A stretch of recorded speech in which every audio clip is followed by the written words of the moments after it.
Hello YouTube, Captain Abs here with you once again, back for part 2 of my first impressions of the JustFlight Aero 3 here in prepared version 4. It's a beautiful airplane. We did a walk around, fired it up, and did the takeoff on the last one. This leg is going to be cruise and descent and landing in Kingston.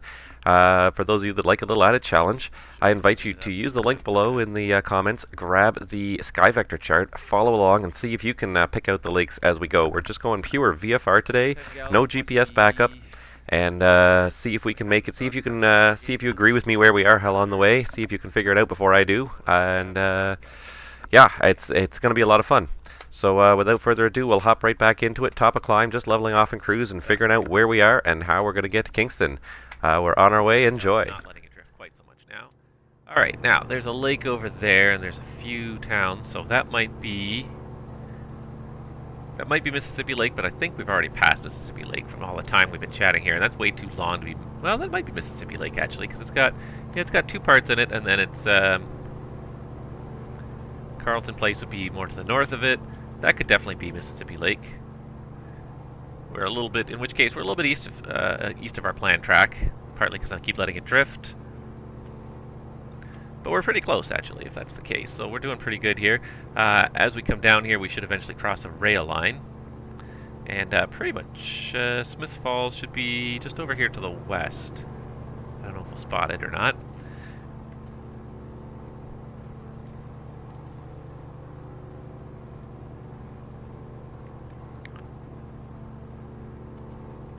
A little more rudder trim. Weird to take away the yoke. I wonder, can I take away both yokes just as easily? Yeah, I can take away both yokes just as easily. It's nice that you can pick one or the other.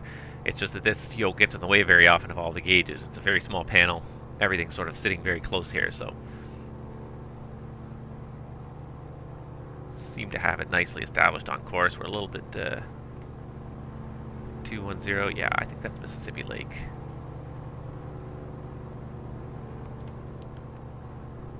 In which case, as we go further south, there should be another long, lanky lake in front of us. It looks like it is coming up there. It's a little bit harder to see them in the winter than in the summer, but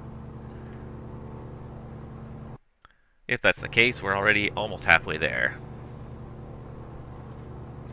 Now, I couldn't even figure out how to turn on this GPS before. And I'm not sure why.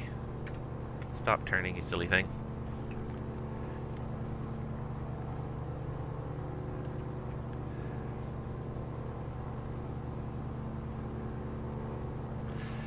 But again, we can go to the manual. Unfortunately, every time I switch the manual, you lose the audio here, which is a little bit annoying. You lose a little bit of the immersion there, but if I can just switch to it, scroll through it, maybe I can find out how.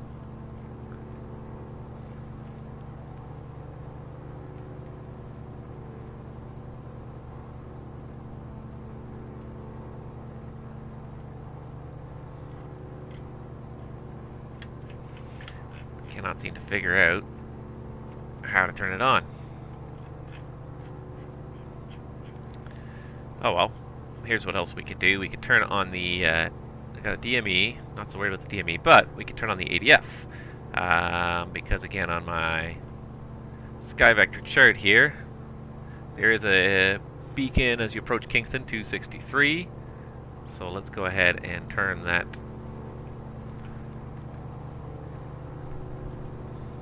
Turn that into ADF mode 2. 63. There we go. And then that should get the ADF to point once we're within range, right at Kingston. And there it is. More or less straight in front of us. Not too bad. Perfect. I think we're making progress here. Somewhere over here, there's a rail line we're going to cross over here. It's a bit hard to spot some of the scenery features here on a snowy day. Now that it's snowy up north in Canada, it's a lot harder to spot some of these scenery features, but nevertheless, we're going to try. Maybe we'll just take the time now just for a little while, and we'll just switch to some external models. So you can watch the beacon flashing there. Trying to fly and keep the wings level from the outside is a little bit odd because it's opposite of what I'm seeing right now. Probably don't need the landing light necessarily on anymore, but helps people spot us. Not sure what that view was. That was probably the landing gear view or something. Nope. I'll turn the other way.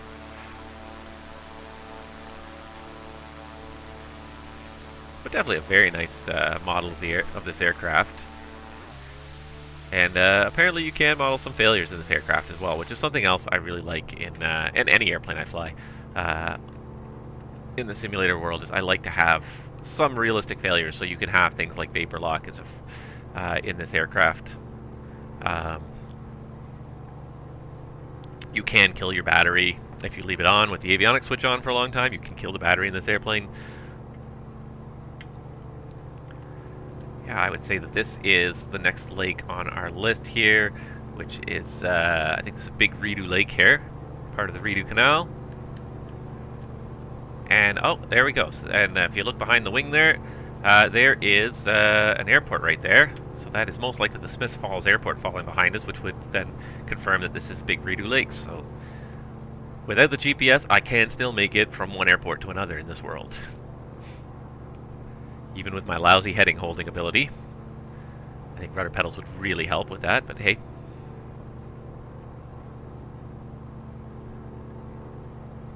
Jeez, it definitely looks like a cold lake out there. Now, is there an outside temperature gauge in this aircraft? Yes, there it is. I knew it was there in the window somewhere. And it is minus 10-ish. Up here, which is not bad because I think it's even colder at the surface than it is up here. Minus 10. That's still cold though. Cold enough. Alright, so this is Big Redo Lake. If we continue to follow this lake system, it takes us more or less towards Kingston. But we're pretty much right on track here if we were passing Big Redo Lake here. We're a little bit east of our intended track, but the 210 heading's working quite well for us. Carry on. Starting to see, I think, Lake Ontario's shoreline may be coming into play a little bit in the distance there, which is great. That means we are approaching Kingston. This is a nice airplane. I'm enjoying this.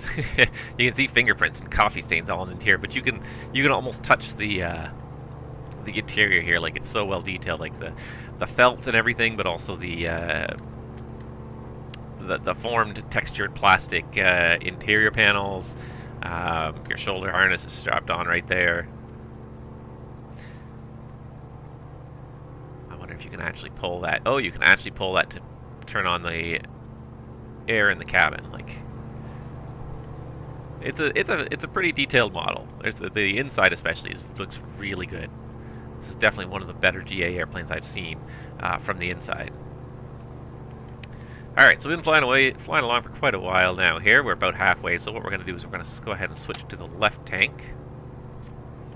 Just to make sure we even out the fuel burn. Fuel management actually becomes an issue in these airplanes. You can only have one tank running at a time. So you want to make sure you got the right tank running at all times.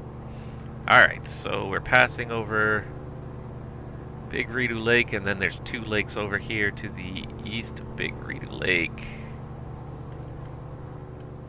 Then Big Redo Lake continues over here on this side. So this is probably that lake and that lake. So I'm just looking at the chart on my other screen here, and I can just trying to keep track of exactly where we are. So we're flying right through this gap here. Again, we're probably about 10 miles. Maybe we should hold up about more of a 220 heading, because we're about 5 to 10 miles east of our planned track. If I actually had like a well-prepared flight log, I could actually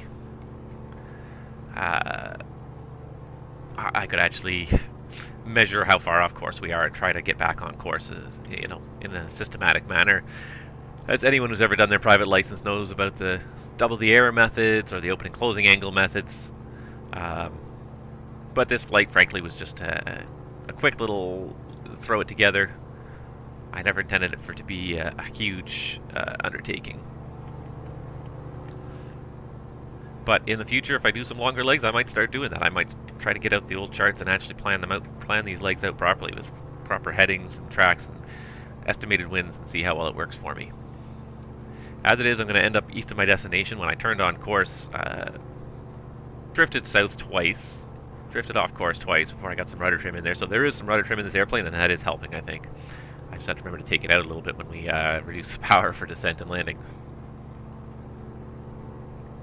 But the Kingston NDB is almost right off the nose now, so that's also a good sign that we're going in the right direction.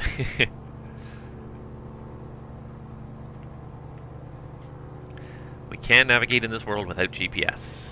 We did it for better part of a century in aviation without GPS, and some people got lost. There's more than one time where I was not 100% sure where I was on a cross country, but we managed to find ourselves again. A little bit of old-fashioned map reading goes a long way. Alright, so we're coming up to the south end of Big Redo Lake here. And then comes another lake called Sand Lake. I'm starting to lose a little bit of track. There's a lot of little kind of lakes around here. All sort of long shaped, so I think we're at the south end, because that's still, yeah, those are the two lakes I just passed. So we're at the south end of Big Redo Lake is where we are right now, and then after that on this heading, then we'll eventually pass over Sand Lake.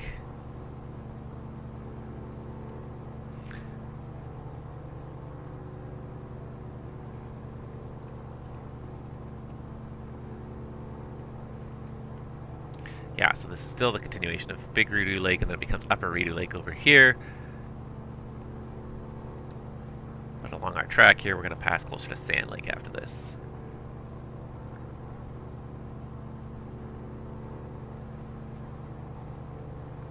It's not a hard airplane to fly, though. It needs a little bit of constant monitoring, constant love, but it's just not a challenging airplane to fly in the sense that, like, you can't do it.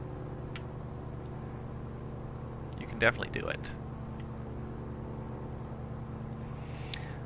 It's time to just have a quick look at those checklists. We did do the whole takeoff checklist, climb checklist, kept all the lights on, the fuel pump.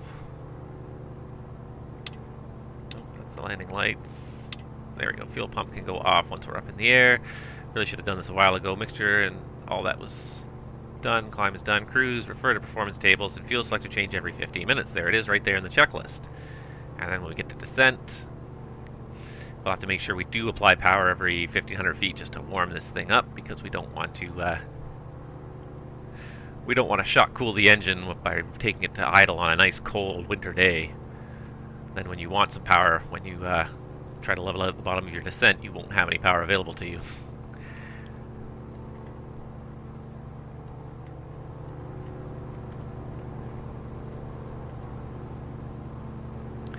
Wish you could actually add a few more passengers in here. It would have been nice to be able to like look around and see passengers with you, but map pockets and everything here.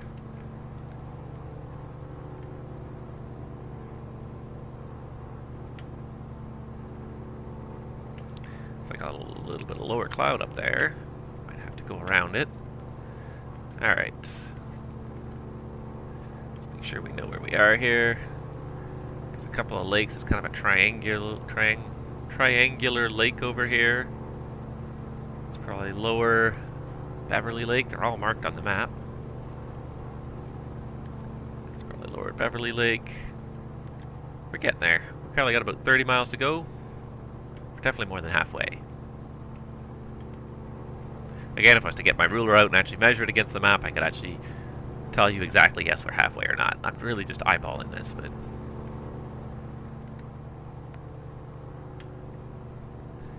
it is kind of nice to get out there and just go flying.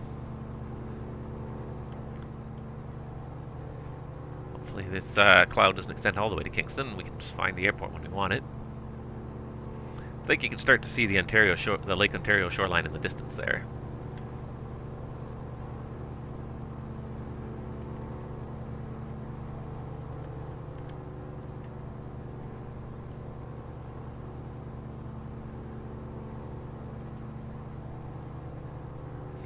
I'm not 100% sure. I believe that the NDB is right directly at our 12 o'clock. Based on where I think we are, I don't think a 220 heading will quite get us there. Maybe it would. Now, there is an ILS in Kingston. I'm not sure if there's a DME to go with it, though. Let's just have a quick look at the weather in Kingston too before we make any decisions about what we're going to do here. 160, 17, guessing 23. Ooh, a little windy down there. But favoring the ILS. So I might take a second here and just pull up the ILS plate just to have it handy. We can tune it in. We can just for a little bit of guidance. I'm not really planning to fly the ILS, but just want to see that the nav radios work in this aircraft, right? So just give me a second while I pull up that plate for Kingston. And there it is, ILS 19. Localizer 111.3. I don't believe it has a DME, so I don't think that's going to do us much good with testing the DME. But we can tune in 111.3 on our nav radios. And the inbound course on the localizer is 189, so we'll make sure we've got 189 set on the old-fashioned OBS here.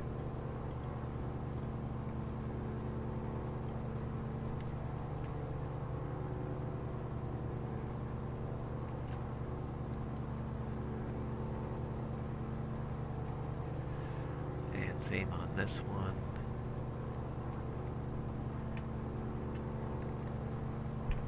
Uh, 189. There we go. Alright. A little bit of cloud out here, but it's fairly short-lived.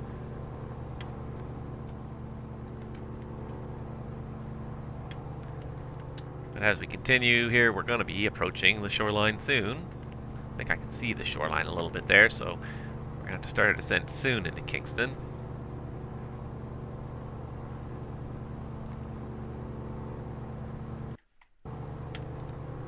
Switch back to my sky vector view so I can see what's going on. And the other thing we can do while we're looking at the Kingston weather is the altimeter is 3043. So let's make sure we've got that.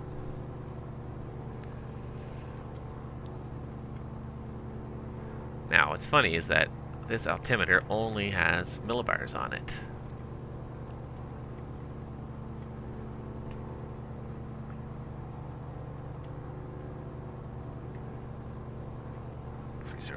It's pretty close. Alright, definitely starting to see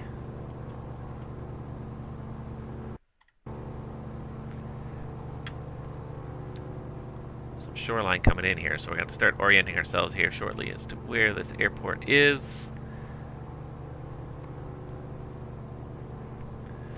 Starting to run to the end of the snow line here at least. Looks like it's a little warmer down by Lake Ontario.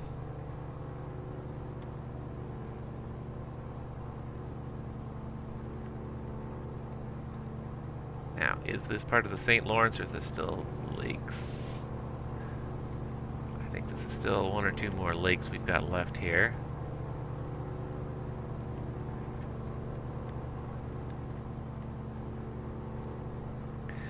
But I think it's going to put us on track to get almost right over Kingston. This might even be the Redo River just approaching Kingston here, too. Not the Redo River, I think, here, but it's the other end of that river system. The other end of the canal system takes you right into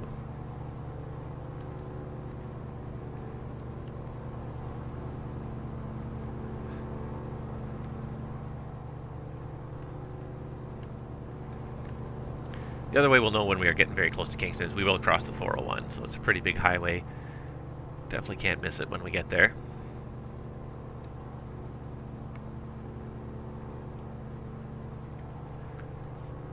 This is a fun way to see the, one thing about flying IFR all the time is you don't get to enjoy the scenery that Orbex has put all this time into.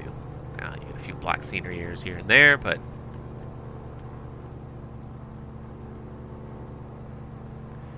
for the amount of data you download, sometimes a little bit of it will get corrupted. Make it a little bit harder to figure out which lakes are which, though, because the lakes are sort of weird combinations of colors and shapes now.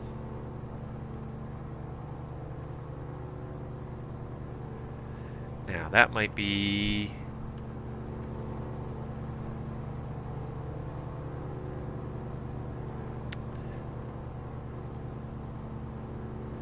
having a little bit of a struggle trying to figure out which lake we're over now. Because there's a lot. They're all sort of long, skinny, northeast to southwest lakes. They're a little bit hard to figure out exactly where they are, but I can't get too lost as long as I manage to hold my heading reasonably reliably.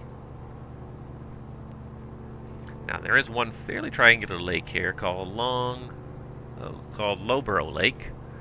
That might be this lake right here.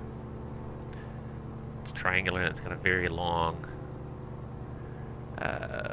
arm extending out of it. So if that's the lake we're over, which is very possible, and then that is, yeah, that's definitely possibly where we are. I don't see anything that contradicts that yet, at least. There's a little road to a couple of roads to the east side of it, yeah. Which puts us probably about 15 miles outside of Kingston.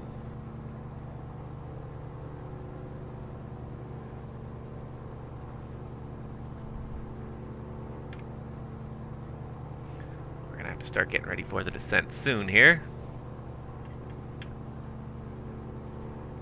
45, Kingston's pretty close to sea level, 300 feet-ish, I think. Where's the Kingston Airport?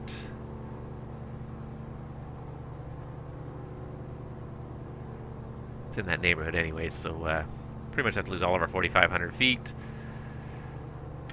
So we'll only need about 12 to 15 miles to really do that anyways. I feel like that's the long lake there.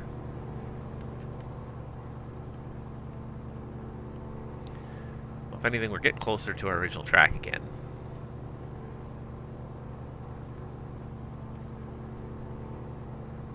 Kingston should be right under our nose for about between 10 and 15 miles. I think we're just on the north side of that lake, yeah, but just over 15 miles, I think. Don't have a DME readout available. If I can figure out how to work the GPS, we can do that. Gotten it turned on yet, that's fine. We will figure it out another time. Part of me just wants to prove that we can do this without GPS. A few little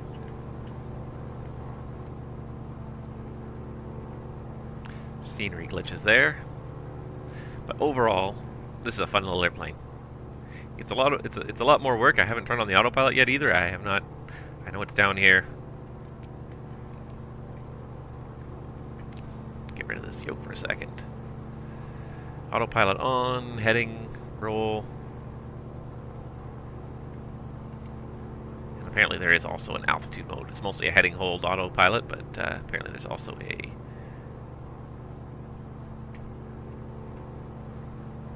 roll, heading. There's no heading bug on here. Oh, there is a heading bug actually. I wonder if this is linked into the autopilot then. If you were to set this correctly, it looks like it only goes in every increment of 10. Alright, let's just play with it a little bit just because we can. Autopilot on, and let's do it in heading mode. And let's see what happens if I crank this heading around a little bit here.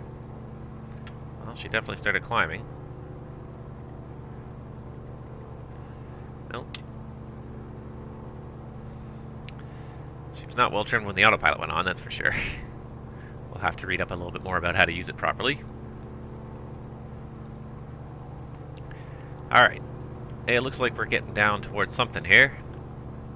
There's definitely some roads leading us down this way. I see, let's see here. I see a few of these roads on the map anyways. Whoa, where are you going, plane? Look away for 1 second and she just starts going all over the place on you.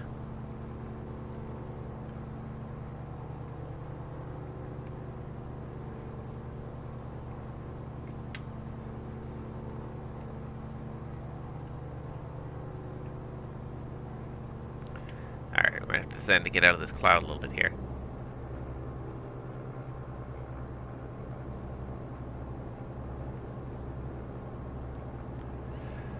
Since we're approaching our destination anyways, we're probably about 10 miles from Kingston. We'll start a little bit of an ascent just to get out of this cloud that seems to be popping up here.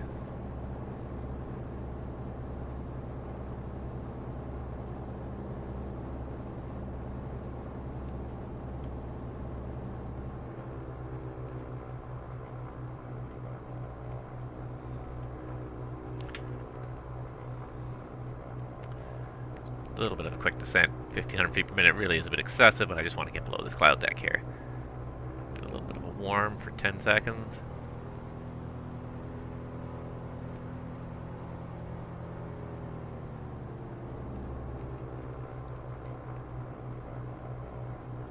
That cloud deck really kind of snuck up on us, didn't it?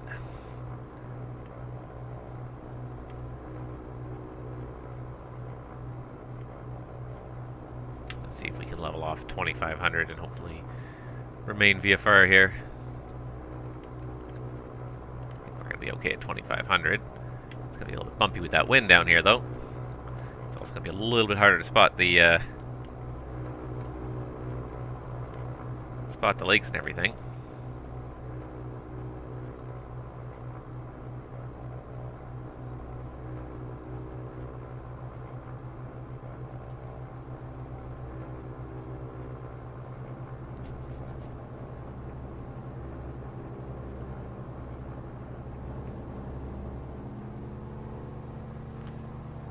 Go.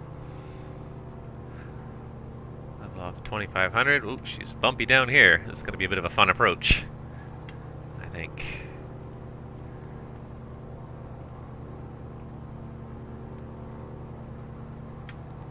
Alright. So I'm pretty sure that this is... lake doesn't actually have a name on my chart here, but just a little bit north east of Kingston. No more than... about 8-9 miles. I think we're probably going to come in a little bit too far to the east. Once we see the Lake Ontario shoreline, we'll just make a right turn and head towards the airport.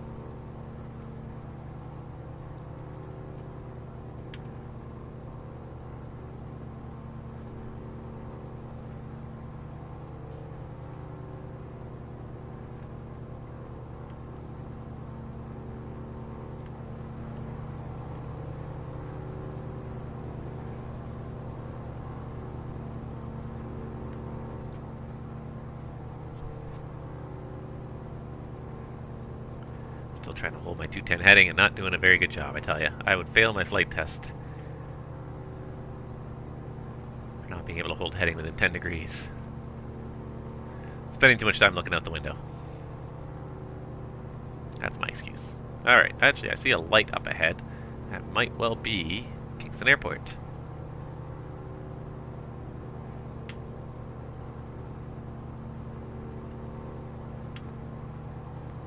Getting out of the forested area, starting to get into a bit more farmland, which makes sense for Kingston.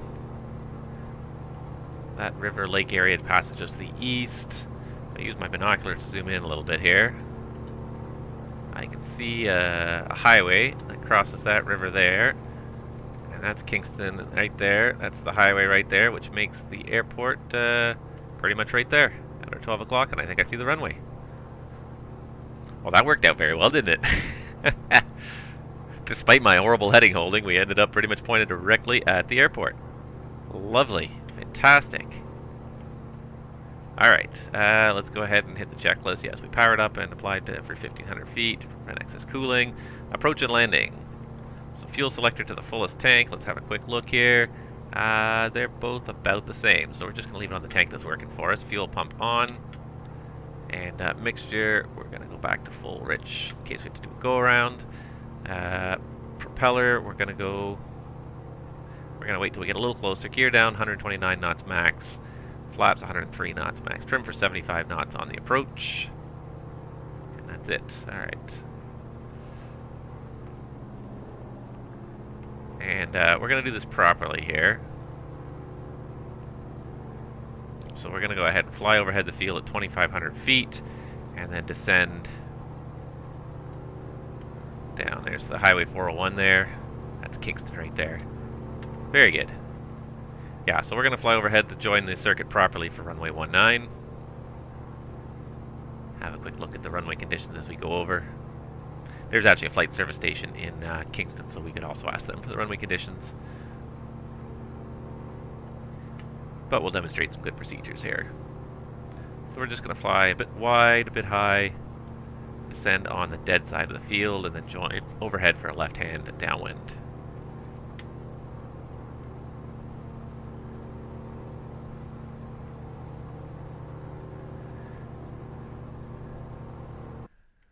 Just give me 1 second. There we go. Alright, where's my Kingston chart? Kingston Airport. Let's see here. Don't turn while I'm trying to flip open my book here to look at Kingston. Field elevation. Let's be a little bit more precise and accurate here. Don't turn. Don't turn. Alright, Kingston Airport. Elevation 303. Very good. Alright, so that would put circuit altitude about 1300. So there's runway 19 now. We're going to land on right over there. We're going to bring the power back a little bit. Start easing her down.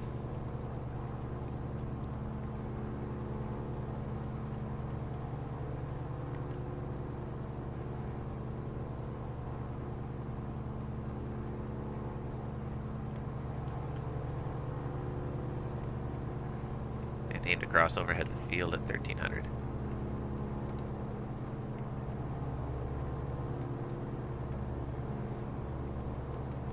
There are some places that are icy and some places that are not. The randomness is not working very well, though.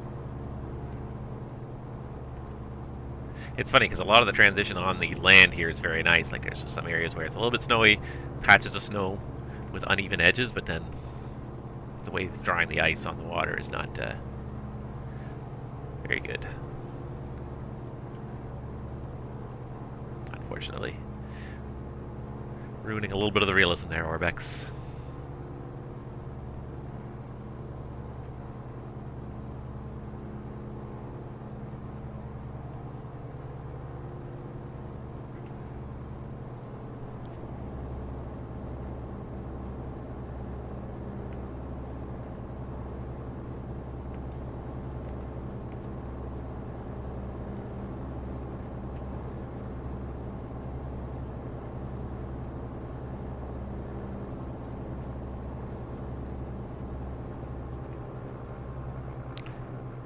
Alright, let's cross overhead. Let's get down to circuit altitude of 1300 feet here. And let's get the power back as well so the airplane starts decelerating here a bit.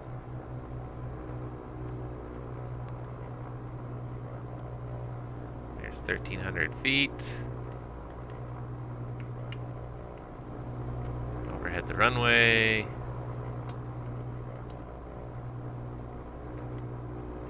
Nobody on the downwind.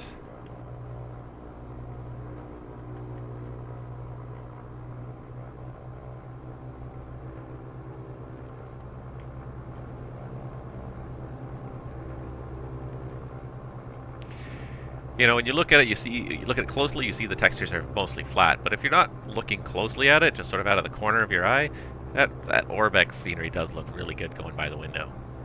If you're staring more at the gauges than out the window at the scenery, it does look really good from a bit of a distance. Alright, where's that runway? There it is, perfect. Alright. I'm gonna go ahead and get gear down.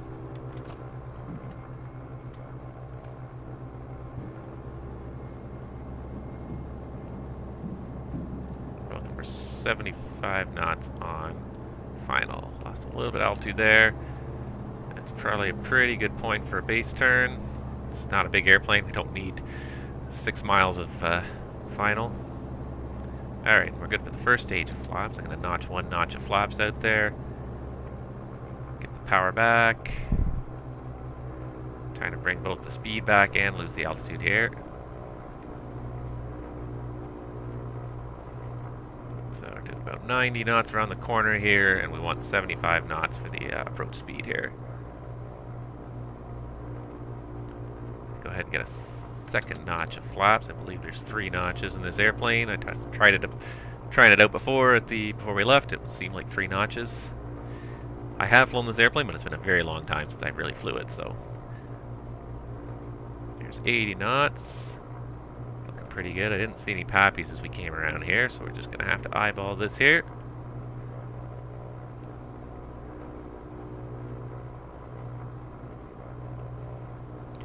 A little bit fast again. 75 knots is what we're looking for. It's a little bit gusty though, so we don't want to go too much lower than 75.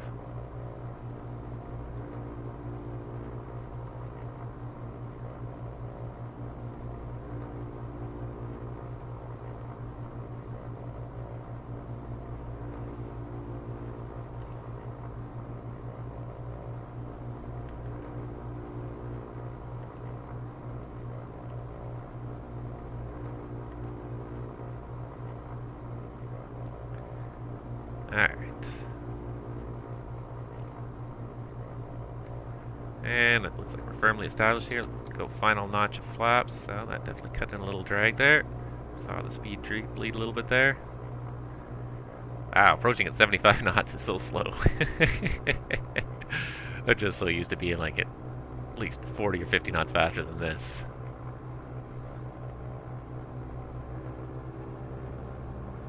Very nose high attitude even with the flaps out, or maybe my approach is too flat. I don't think it's too flat though. I'll be Pappy's to judge here, but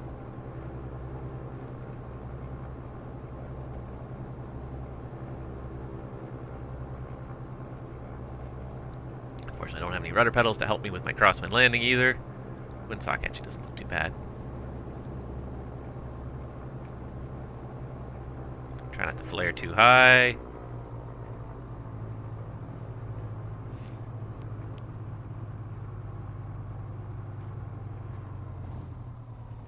Well, it wasn't the best landing I ever did, but at least we're here. Alright, we made it.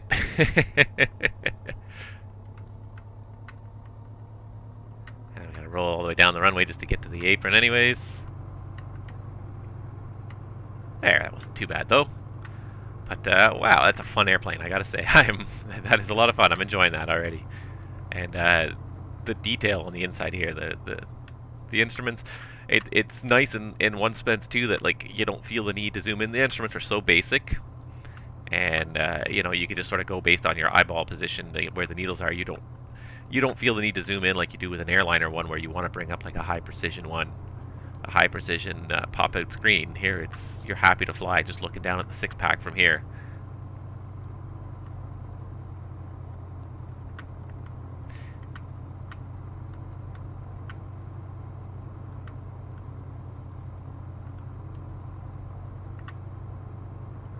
Well, it said gusty in the Mentor, but that windsock definitely didn't look very gusty.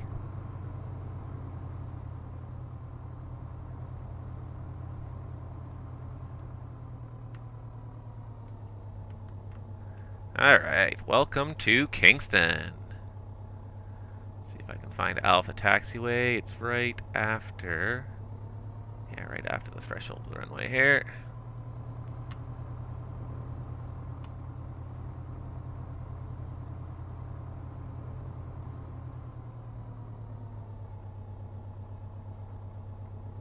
Get across that whole short line, we'll stop, we'll make sure we run the whole checklist here properly. I like having the checklist interactive in here, but I also just like a paper checklist to look at without taking up space on the screen. So, although I like the JustFlight checklist, I may still end up just printing out the old-fashioned paper checklist, because there's something nice about a tactile holding an old-fashioned paper checklist. Alright, there we go. I'll just hit the parking brake really quick. And why did that freeze? Alright, another successful flight, and I've got to say, a great first time out with the JustFlight Aero 3 here. Unfortunately, what happened right here is the simulator decided to reset the scenario for me just after we landed. When I decided to try and set the parking brake, the scenario went and reloaded back to where it began. So I still consider the flight a success anyways, even if we didn't get to shut the airplane down. But instead, what I'll just show you really quickly here in the background is just some of the liveries available. So the JustFlight Aero 3 comes with 11 different liveries based on real-world airplanes. And I gotta say, they all look really good. The interior is basically the same in all of them. It's all the red-colored interior for all the aircraft, but the exteriors, they do look really good. So you can pick your favorite one, fly with it, or try them all at different times. But anyways, that's the end of my video. I hope you guys liked it. I hope you learned something about the airplane. I flew this airplane years ago, and it did sort of come back to me a little bit. But the checklist is great that they give with you here in the JustFlight Aero. So enjoy that. Use that checklist. It's really useful, especially when you're first learning the airplane, figuring out what you're doing. And the documentation that goes with it is really good as well. So I really like it. I recommend this airplane. I picked it up on the Black Friday sale. By the time this video comes out, that sale might be over, but I think it was very much worth the price, and it's even for the regular price, I think it's a good airplane. So if you get a chance, take a look at it. It's a lot of fun. There's a demo even you can try on the JustFlight website. And in the meantime, like the video, subscribe to the channel. Thank you so much for watching, and we will see you next time.